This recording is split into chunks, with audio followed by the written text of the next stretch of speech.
Assalamualaikum warahmatullahi wabarakatuh. Akkam jirtan hordoftoonni chaanaalii Abbaa Musliim. Arra barnoota haalaan barbaachisaa ta'ee fi barnoota bareedaa tokkoon isiniif qabadee dhufee barnoonni keenya kanarraa maali yoon jettan akkamitti tiktookii bilbilarraa badee deeffachuu dandeenyaa waan jaamu kanarraa ol ilaalla jechuudha. Fooloo qabu wajjin, laayikii qabu wajjin, waa hundaa wajjin tiktookii isin duraa badee jechuudha. Kan sabbartanii jechuudha firraa tiktookii biraa banattanii itti fayyadamaa jirtan jechuudha. Akkamitti tiktookii san deebisuu dandeenyaa jechuudha. Osoo iimeelii isaa harkaan qabne, osoo lakkoofsa bilbilaa isaa harkaan qabne, yoo fedhee moobaayilummaan irratti tiktookii san banattanii jirtanuu waliin isin duraa badde ta'a jechuudha. Kan waa takka isaa harkaan qabne akkamitti tiktookii san deebisnee ari'atti harkachuu dandeenyaa waan jaamu kanarraa ol ilaalla. Obboleeyyan chaanala keenyaaf haaraa taatan sabskraaybii, laayikii, sheerii godhuudhaan hanga dhuma barnootaan naa waliin tura kallattumaan karaa barnootaa.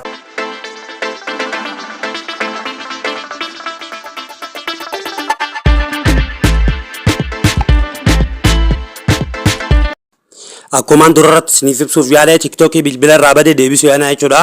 Akkanatti tiktookii keessan keessa galtan jechuudha. Egaa tiktookii keessan keessa galtanii booda bakkuma maqaa keessanii kanarratti jechuudha toqottanii jechuudha. Bakkuma maqaa keessanii kanarratti tartakka kilik gootan jechuudha. Tiktookii fooloo qabu wajjin, laayikii qabu wajjin, waa hundaa wajjin isin duraa badee deebisnee waliin ilaalle jechuudha.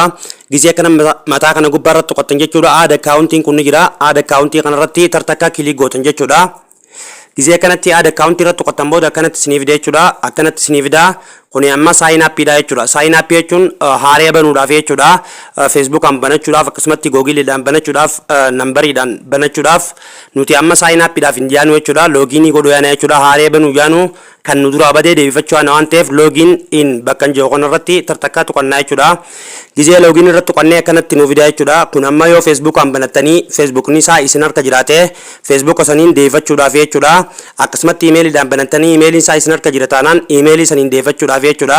Akkasumatti tiwiitaraadhaan deebifachuudha jechuudha.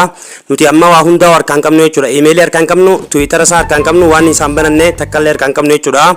Maal gootan bakka gubbaa kanarratti carraa sadii nuuf kennaa jechuudha. Akkasumatti lakkoofsa bilbilaatii fi iimeelii fi username nuun jechuudha. Iimeelii hin qabnu, lakkoofsa bilbilaallee hin qabnu, garuu tokko ni qabnaa jechuudha.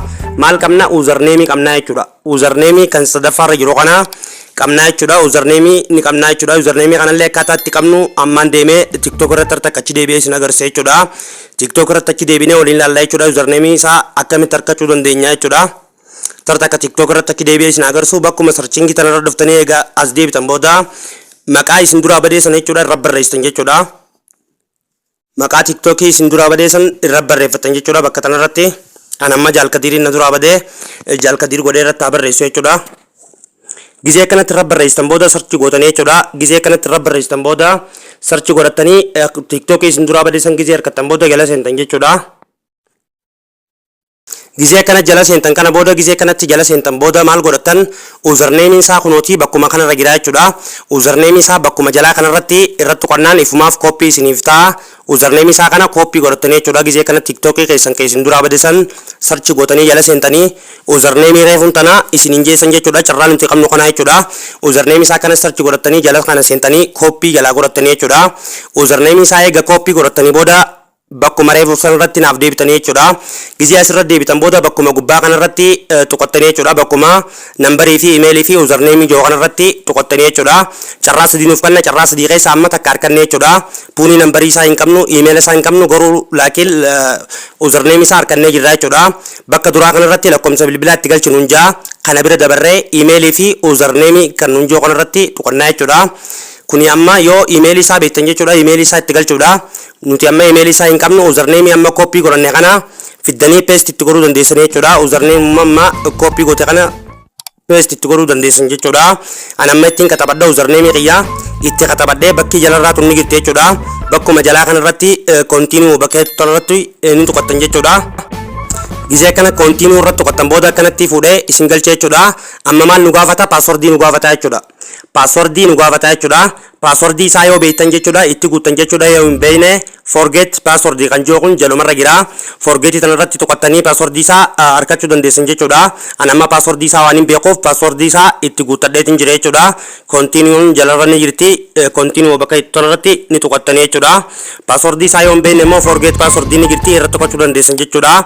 Amma gizeen passwordii kiyyatti guutee continue godhee booda akkana naaf fide jechuudha.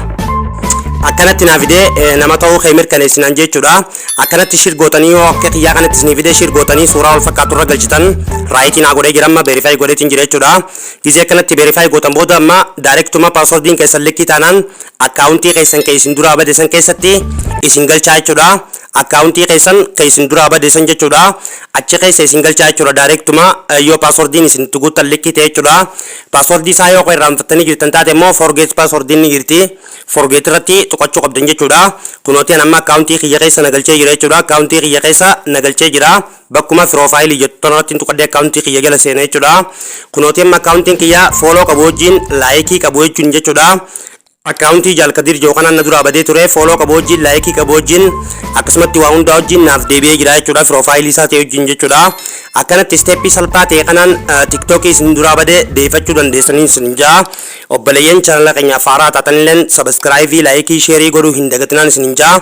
Ammallee waan isin dhibee koomantii irratti naaf barreessaa kaniin viidiyoodhaan qabadhee isiniif dhufu ta'a. Hanga barnoota kutaa lamadaatiin walitti deebinutti nagaan naaf tura.